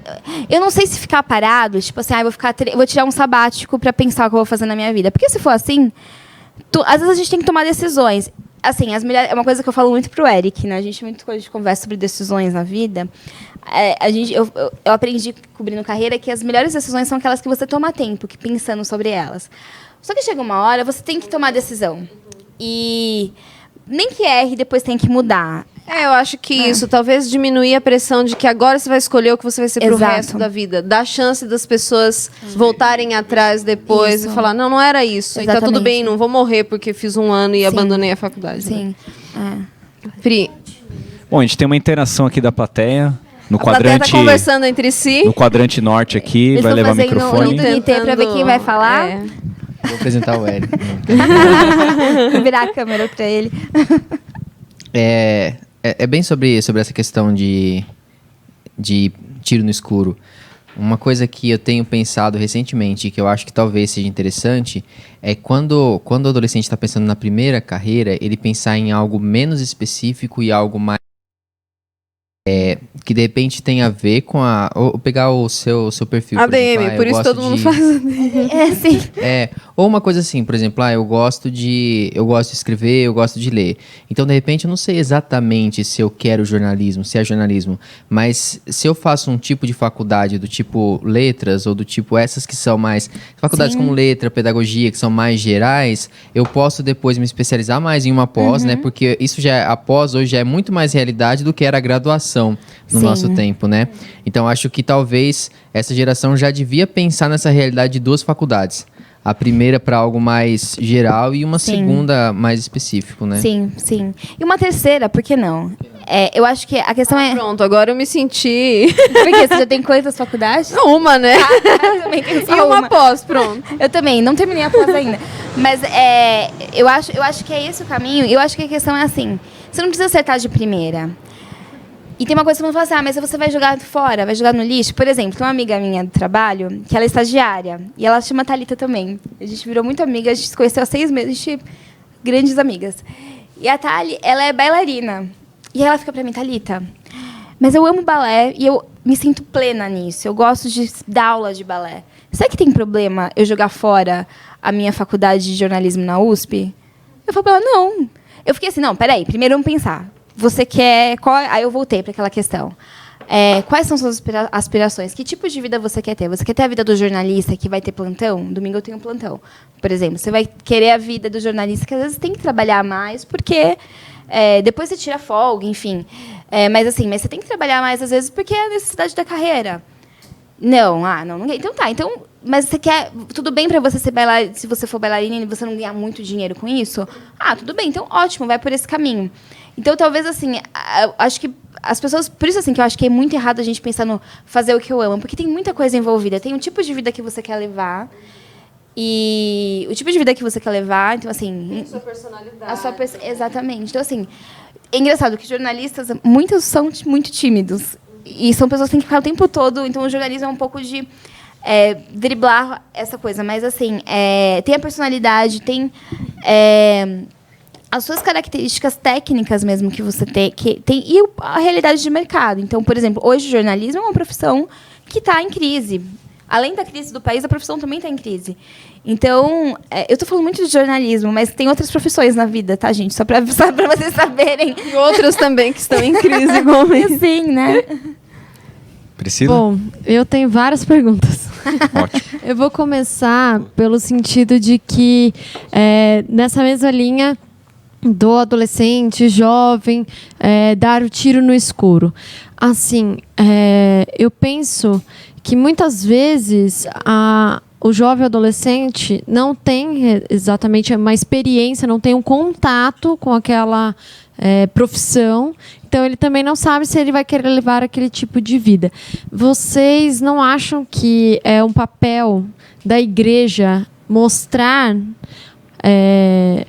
como que um cristão se encaixa no mercado, primeiramente, e como são essas profissões? Porque o que eu vejo é simplesmente isso.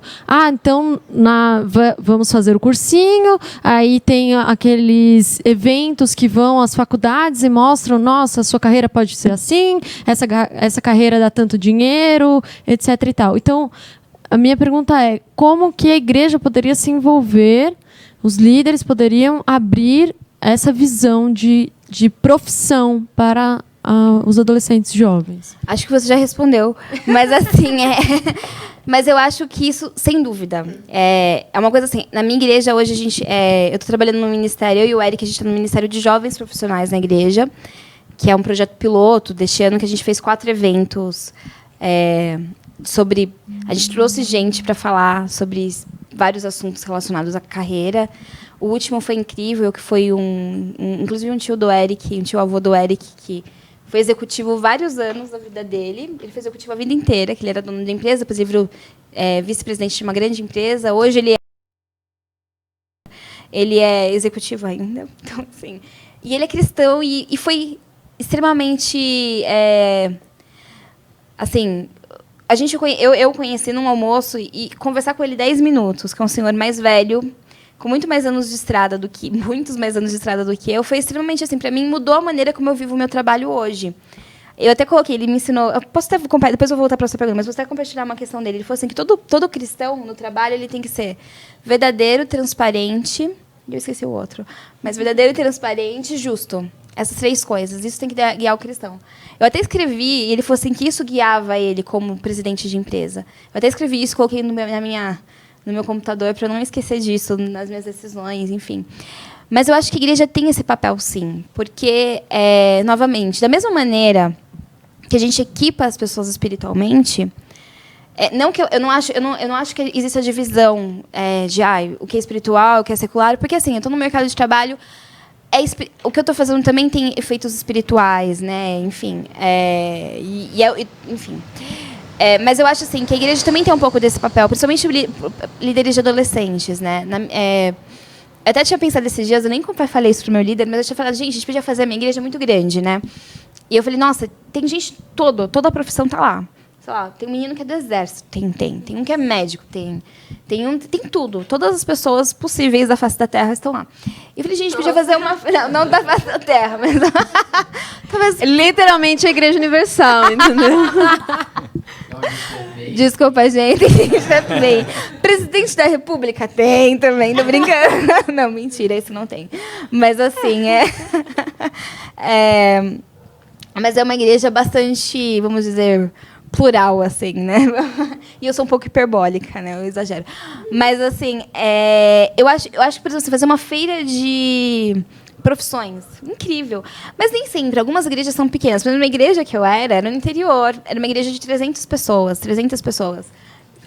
300 pessoas, uma igreja pequena. Gente, a igreja que a gente congrega hoje tem 2.000 pessoas. Eu não sei como chamar a minha igreja agora. Micro. É uma mini igreja. Não, mas não, é engraçado que, por exemplo, da minha igreja, da igreja que eu cresci, eu sou a única pessoa que é jornalista, né? Na igreja que eu tô hoje, tem, sei lá, uns 10 jornalistas. Você olha, jornalista, tipo, por exemplo, só para dar um exemplo, né? Mas nem sempre as igrejas têm gente suficiente para ir lá e falar, olha, jornalista faz isso, é difícil ser jornalista, ou é muito legal ser físico, ou, enfim, ou é muito legal ser pastor, vem ser pastor também. Tiago, não é? Meu vô, lembra? Meu vô uma vez, ele é pastor, ele sentou e... Olha, meu filho, acho que o Tiago perguntou para ele, né, alguma coisa, vô, conta aí, olha, se eu pudesse... Nunca teria escolhido ser pastor. Coisa, né? Sério, desmoralizou. Acho que esses momentos de experiência, assim, são experiências, né? Cada um vai ter a sua. Mas, assim, só um pouquinho da minha experiência, que eu acho que interessante, que pode ajudar alguém. Eu também, meu pai é pastor, então a tendência, desde criança, eu pensava em ser missionário, pastor e tudo mais, né? Inclusive participando das viagens missionárias do Sinjo, que desde adolescente que eu participo, que contribuiu muito para isso. Mas quando eu fiz 18 para 19, eu fiquei com muita dúvida, não sei se eu fui meio Jonas, assim, de fugir, enfim. Fiquei com muita dúvida e fui fazer enfermagem, né? Eu fiz 1 ano de enfermagem. Enfim, tava lá tirando... mesmo? Você fez enfermagem? Eu fiz, tava lá. Tirava 10 em anatomia, em tudo, epidemiologia, tudo mais, lá tirava 10. Mas eu comecei a perceber que não era minha, sabe? Não tinha o dom para ser um enfermeiro, não tinha, não sei se é aquele amor que o Steve Jobs falou. E eu até tinha entrado pensando em, quem sabe como missionário pode ser útil. Então, a decisão foi tomada meio pensando em servir, assim, né? Pode ser útil para o futuro. Mas eu vi que eu não tinha afinidade. Eu vi a necessidade, mas eu não tinha afinidade. E depois de 1 ano eu parei a enfermagem e entrei no seminário, aqui nesse seminário para estudar teologia. Aí, não, agora acho que tem que ser missionário mesmo. E aí fiz todo o curso, estou servindo como pastor na minha igreja, pastor auxiliar lá, mas agora eu comecei a fazer pedagogia. Então, assim, e quando eu larguei a enfermagem e fui para teologia, eu lembro aquela noite que eu cheguei em casa, tinha trancado a faculdade sem falar com ninguém. Nossa. Não, eu tranquei para ninguém me proibir, né? Tranquei, fui lá. Tranquei, sentei com meu pai e minha mãe lá à noite, numa sexta-feira, e contei que eu tranquei. Nossa, minha mãe chorou. O mundo caiu. Ficou chateada. Ficou meio bem em silêncio, né? Bem preocupada. Meu pai apoiou, né? Porque Tudo que ele pastor queria. também, Isso aí. e tal, vai seguir meus paus, assim. Mas minha mãe ficou bem mal, assim, né? Depois ela falou, mas meu filho, pastor passa fome, missionário passa fome e tudo mais, você tem que ter uma profissão para você se manter, ter sua família. E é uma preocupação justa de mãe, né? Mas, enfim, fiz o seminário e tudo mais, mas agora eu fui fazer. E ela ficou bem feliz que eu fui fazer, né? Então, acho que tem também o seu tempo, né? Tem, assim, para algumas pessoas, alguns jovens já me perguntaram, poxa, acho que eu quero ser pastor, missionário assim, vou fazer o seminário já com 18 anos. Dependendo da pessoa que eu conheço, e aí tem que ter intimidade, tem que ter todo aquele lidar, fala, porque você não pensa um pouco, faz uma facul primeiro, uma facul, igual o Thiago comentou, algo abrangente, que você pode servir as pessoas e você emenda o seminário. Depende, a pessoa não tem a maturidade para aquilo ainda.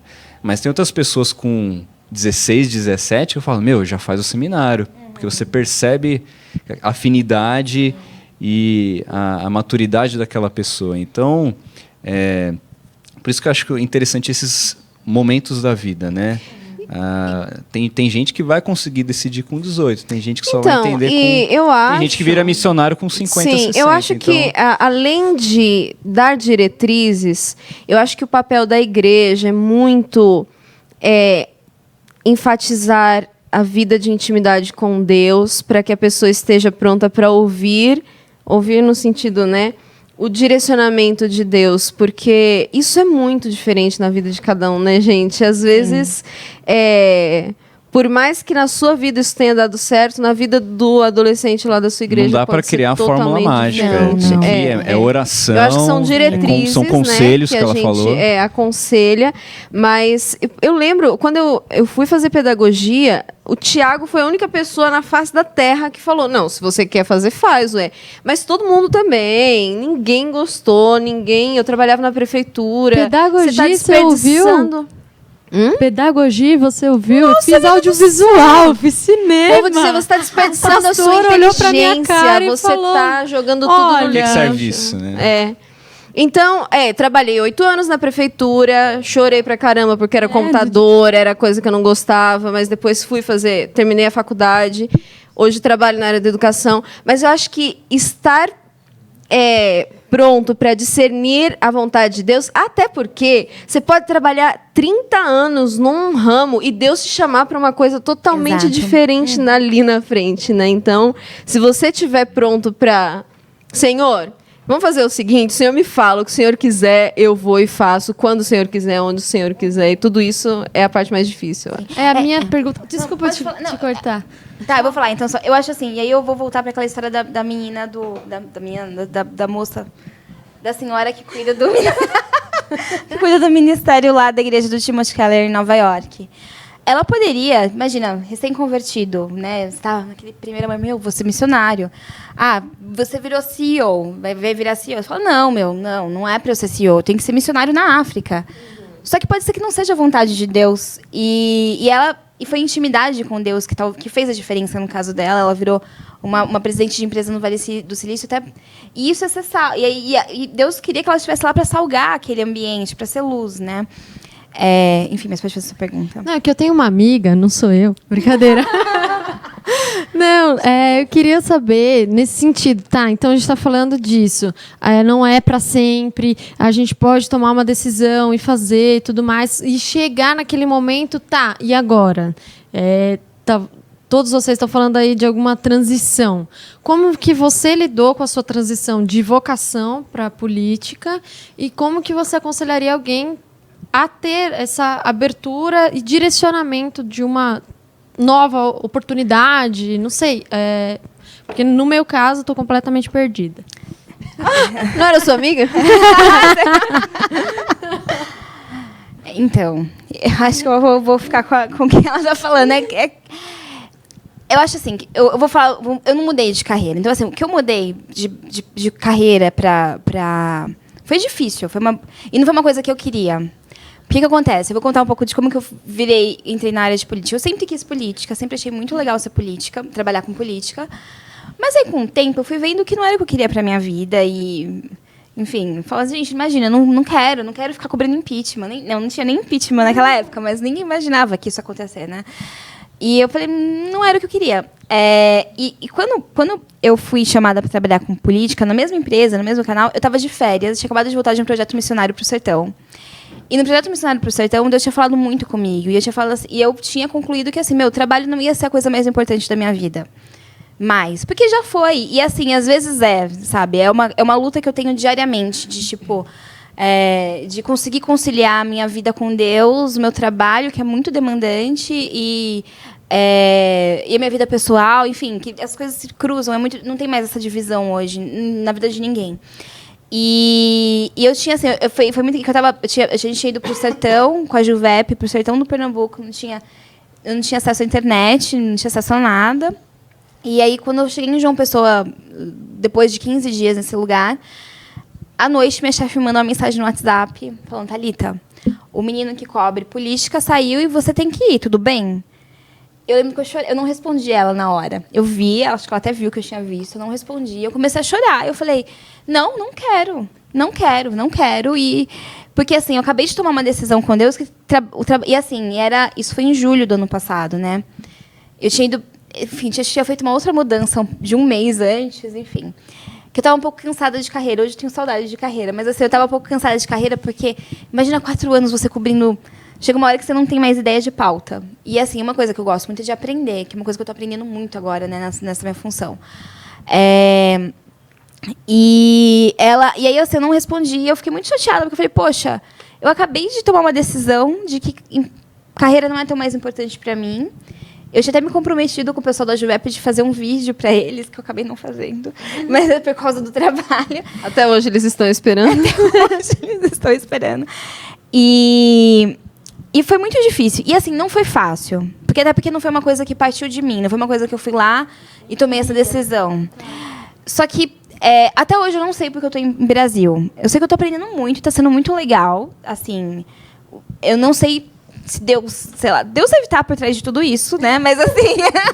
porque de algum jeito Deus deve estar sabendo o que tá acontecendo. E aí eu penso aquela música Tapeceiro, Grande Artista, sabe o fim desde o começo. Um dia eu vou olhar e falar, foi por isso. Que eu acho que é assim mesmo. Quando eu fiquei surda, só pra você saber, foi quando eu conheci o Eric. A gente ficou amiguinhos e tal, porque ele começou, enfim, a gente vai casar daqui a um mês. E aí, assim... Então, foi muito difícil. Então, assim, eu não sei se eu sou um bom exemplo para falar. Mas, assim, das pessoas que eu ouço, eu já conversei com muita gente que mudou a carreira, porque eu já fiz várias matérias de mudança de carreira. Teve um cara, por exemplo, que ele é um cara muito interessante, ele é um coach, e todos eles eram coach de carreira, é muito engraçado. Acho que porque são as pessoas com quem eu converso, né? Ele tirou um sabático, porque ele tinha dinheiro para isso, né? Quem tem dinheiro para deixar e ficar um ano parado sem fazer nada, estamos aqui vivendo de sol? Não dá. Ou para te pagarem para ir para Nova York. Com Airbnb. Pronto, vira vlogueira, você já fez audiovisual, arrumamos a solução. Mas eu acho assim que a mudança de carreira, ainda mais quando a gente está mais... Assim, uma coisa é você tomar uma decisão com 18 anos... E, sei lá, com 19, você desistir e você é pastor. Outra coisa é com 30, que você tem contas para pagar. Que acabou de casar. Então, eu te entendo. E, assim, que é muita conta. E, é difícil. E eu acho, assim, que nesse ponto... Até porque, não é que eu estou falando de mudar de carreira, mas acho que todo mundo chega um momento da sua vida que você começa a questionar algumas coisas, né? Eu acho, assim, que a resposta sempre está em Deus, assim. Eu acho que foi muito bom você falar isso, porque é verdade. Não que Deus vai chegar para a gente e vai falar, olha, você faz isso. E eu acho que aí a gente volta para essas coisas. Então, por exemplo, duro que está sendo transmitido, né? Mas, assim, por exemplo, eu gosto muito de ser jornalista. Mas eu também amo e eu me sinto extremamente plena quando eu converso com as pessoas e eu dou conselho. Eu sempre fui conselheira, né? Ai, vamos! E, assim, eu já fiquei muito feliz e empolgada para dar conselhos. E eu, assim, eu acho que talvez, olhando para essas minhas habilidades, eu seria uma ótima psicóloga. Ou, enfim, talvez uma ótima pastora. Não, isso não. Mas, assim, uma ótima... Não, porque eu sou batista. Não existe pastora na igreja batista. Mas, assim, mas o ponto... Ai, desculpa, irmãos batistas. Não, tá certo. Vai Foi que, super... vai que. Não, tá sendo bíblica, não batista. Isso aí. Enfim. Vários abandonando a conversa. Eu A vi. irmã foi muito bíblica agora, parabéns. Mas, assim, o que eu tava falando, gente? Pastora, você precisa ser verdade. pastora, psicóloga. Então, eu acho que talvez tá aí, entendeu? Da gente. Eu acho que conforme você vai crescendo, assim, a gente vai ficando. Vai. Por exemplo, você fez AV. Provavelmente você escolheu fazer AV da mesma maneira que eu. Você gostava de vídeos. Não é? Tipo, eu acho que eu vou fazer vários vídeos legais pro YouTube. Não, nem. Né? Fazer cinema, você, sei lá, novo Fernando Coutinho? Fernando Meirelles. Eu misturei os dois nomes, né? Enfim, e eu acho assim, o que eu acho... eu gosto muito... Uma coisa que eu lembro, uso muito essa metáfora quando eu penso em carreira, e penso em vida, na verdade, penso na minha própria vida. Quando eu estava no cursinho, a professora falou assim, que um texto bem escrito era aquele texto que ele era todo... Tipo assim, era como se fosse um bordado, que você vai... A primeira linha, ela fecha e vai... Então, assim, é uma costura, tudo bem costuradinho. Eu acho que na nossa vida também é assim. Talvez a resposta para a sua mudança de carreira esteja também não audiovisual, mas repaginado, vamos dizer assim, entendeu? Então, assim, entende o que eu estou querendo dizer? Então, assim, eu acho que a gente eu não sei se você usou enfermagem, o que você aprendeu, o que você falou que tirou 10 numa matéria aí. Anatomia. Não sei se você usou anatomia. É importante. Um dia pode ser útil, Hoje em dia, quando você se machuca, tem que saber colocar Tá. os... Embora eu parei, assim, aquela experiência me amadureceu. Né? Então, sim. me deu mais segurança para decidir o hoje. Então, são as experiências, né? Ou, no mínimo, é uma boa metáfora. Você pode usar hoje numa pregação. Entendeu?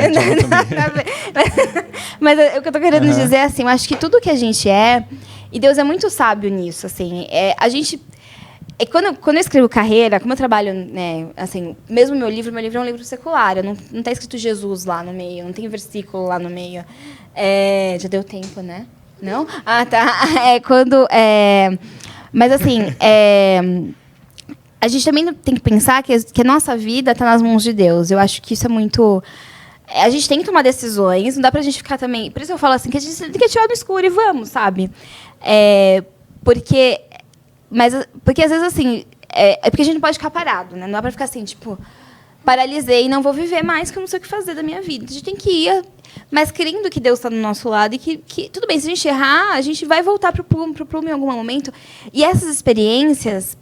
Porque eu não sei se é uma visão... Talvez seja calvinista a minha visão, mas não sei, não gosto de colocar.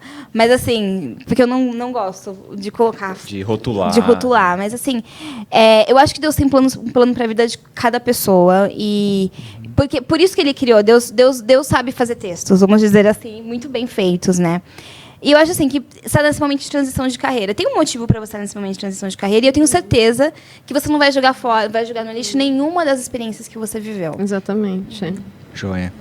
Bom, infelizmente a gente tem um tempo também aí da nossa prosa, mas realmente a gente agradece muito a presença da Thalita aí, com toda essa experiência, essa vivência nessa área. Tenho certeza que contribuiu muito para a nossa prosa. Você que é líder aí, está assistindo, ou tem algum comentário, manda pra gente aí pelo Face, né, nosso querido Face. Tá? Manda pra gente, vai ter os algoritmos certos que vão enviar pra gente a mensagem.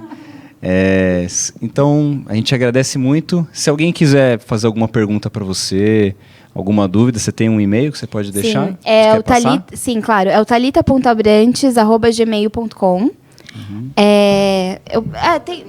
Depois eu mostro. A gente pode até pôr. Pode mandar para esse e-mail. E mesmo assim, se vocês quiserem, se não conseguir mandar para e-mail, vocês quiserem mandar para mim as perguntas depois dos comentários, eu posso responder. Pode mandar pra gente, a gente encaminha. O e-mail é... Ai, deu errado de novo. Peraí. Enfim, Thalita.abrantes é Thalita sem H. T-A-L-I-T-A, igual tá na Bíblia. E é isso, gente. Tá bom, muito obrigado. Eu que agradeço, foi muito prazeroso para mim estar aqui. Eu tive um momento de flow, voltando para... Joia. Obrigada, Deus abençoe vocês. Legal. A gente, então, também hoje, você está num dia especial, que é a nossa última prosa do ano. Tá? Então, a gente está fechando essa temporada aqui do Líderes em Prosa. Você que está assistindo, não conhecia ou já conhece um pouco, ano que vem a gente está de volta, se você quiser participar do Líderes em Prosa, seja presencialmente ou online. A gente teve 40 encontros durante o ano, alguns deles, como o de hoje, a gente fez transmissão aberta para as pessoas conhecerem. Você pode se inscrever, tem o nosso site Líderes em Prosa lá na página do Sinjo. Você pode conhecer mais e participar ao longo de todo o ano dessas prosas aqui, onde Deus ensina muito para a gente sobre diversos assuntos, tá bom? Então você está convidado a participar no que vem, se tiver a disponibilidade. A gente quer agradecer todo mundo pela participação, né, durante o ano. Acho que se a gente desse prêmios, a Pri ganharia o prêmio de perseverança presencial, a pessoa que mais veio e marcou presença e participou e causou polêmica. O pessoal online também, os que estão sempre lá. Ana Lídia, acho que é a mais frequente, mas... Cássia, verdade. Tem muita gente que assiste e que não comenta, então a gente não fica sabendo, mas a gente agradece. De vez em quando alguém manda um recadinho assim: olha, o que vocês estão falando abençoa a minha vida, o meu ministério, e isso é o momento flow, que a gente pensa, nossa, vale a pena esse trabalhão todo aqui, esse negócio. Então... que Deus abençoe o ministério de cada um. Eu acho que quando você se propõe a aprender para liderar, trabalhar com vidas, é um negócio que é muito difícil, exige demais, mas eu creio que Deus abençoa demais, Ele capacita, Ele dá sabedoria, tudo aquilo que a gente precisa, né? Ele dá graça. Joia. Você vai querer dar uma palavra final de... encerramento, não? Fica por isso mesmo. Até a próxima. Só tem uma pessoa que eu queria agradecer pra gente acabar. Só uma? Tá bom. Sabe quem é? Jesus, o Papai do Céu. Isso. Tá, então eu queria que a gente tivesse um tempo agradecendo a Deus por todo esse ano que Ele deu pra gente e esta noite maravilhosa também.